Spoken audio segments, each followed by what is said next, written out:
सामाजिक न्याय मंत्री संजय शिरसाट हे सुद्धा वादात अडकले होते। शिरसाट यांचा पैशाने भरलेल्या बॅगेसोबतचा व्हिडिओ व्हायरल झाला होता आणि शिरसाट यांच्यावर विट्स हॉटेल मालकी प्रकरण तसंच आयकर विभागाकडून मिळालेली नोटीस आणि एका पैशांनी भरलेल्या बॅगसह व्हिडिओ समोर आल्यानंतर विरोधकांकडून त्यांच्या राजीनाम्याची मागणी जोर धरते। त्यामुळे माणिकराव कोकाटे यांच्या पाठोपाठ संजय शिरसाट यांनाही राजीनामा द्यावा लागतोय का याकडे देखील सगळ्यांचं लक्ष लागलंय।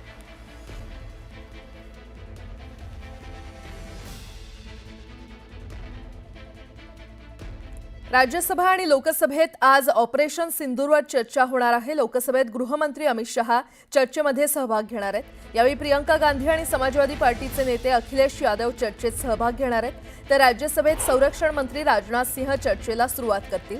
विरोधी पक्षनेते मल्लिकार्जुन खरगे चर्चेला सुरुवात करणार आहेत। काँग्रेसला चर्चेसाठी 2 तासांचा वेळ देण्यात आलेला आहे। तर पंतप्रधान नरेंद्र मोदी देखील उत्तर देण्याची शक्यता आहे। त्यामुळे आजचा दिवस वादळी ठरण्याची शक्यता आहे।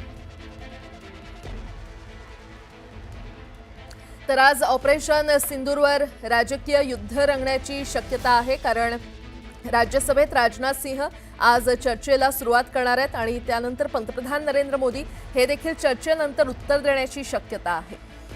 काँग्रेससह सर्व विरोधक हे सरकारला घेण्याच्या तयारीत आज असणार आहेत। त्यामुळे आजचा दिवस वादळी ठरण्याची शक्यता आहे।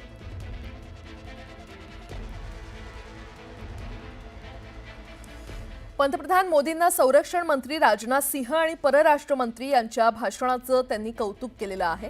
एक्सवर पोस्ट करत मोदींनी दोघांच्या भाषणाची स्तुती केलेली आहे।